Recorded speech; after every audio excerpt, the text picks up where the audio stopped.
The summer solstice, which happened last week, marks the highest and the brightest day of the year. It means we have the longest sunlight, we have the most altitude on the sun, and it lasts from the earliest in the morning to the latest at night.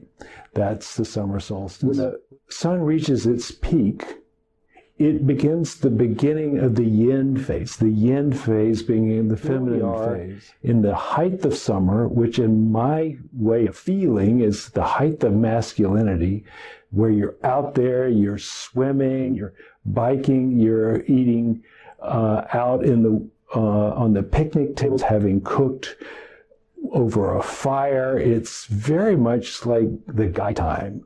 And this season, which is where we're guy timing it to the max, is actually the curving now back down toward the turn of the page, where the yin-yang symbol begins to move to another phase. And so we're moving from hypermasculinity now toward a new phase in the development of the story, and if we use it as by comparison, a new phase in the development of our own psyche. I think this is a good metaphor for most of our lives. We start our lives out with the hope of being as strong as we possibly can. And for many of us, we go through the first half of our life in the accumulation of status and wealth or something like that. But almost inevitably, there is a loss somewhere in there where we are brought down into a state of vulnerability.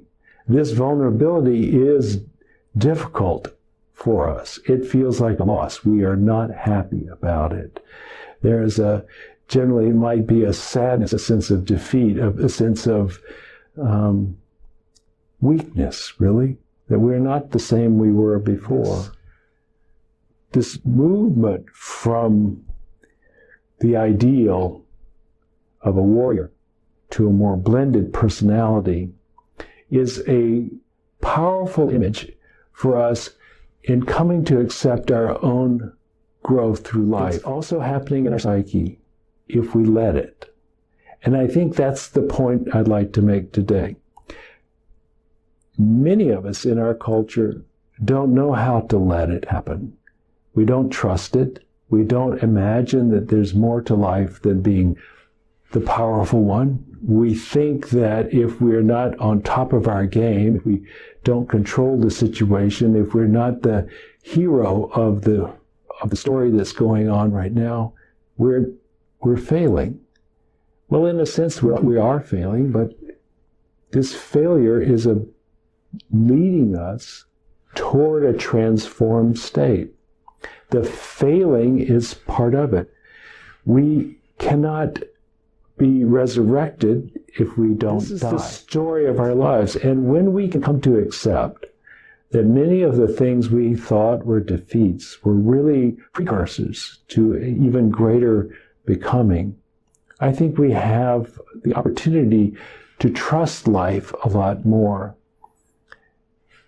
The first time this happens to you, it's very hard to trust life. The second time, it's not easy either. But as time goes on, what life affords us is enough of these transformational processes that we can come to a level of acceptance. And we begin to realize that all the things that happen to us in the outer really are not who we are anyway. They're just vehicles for us deepening into a deeper understanding of who we are.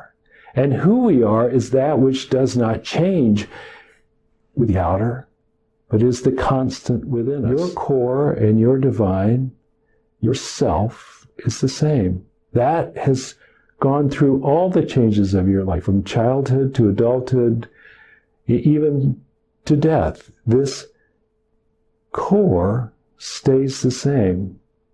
And when we identify with the core and not with the things that change, we are becoming wise.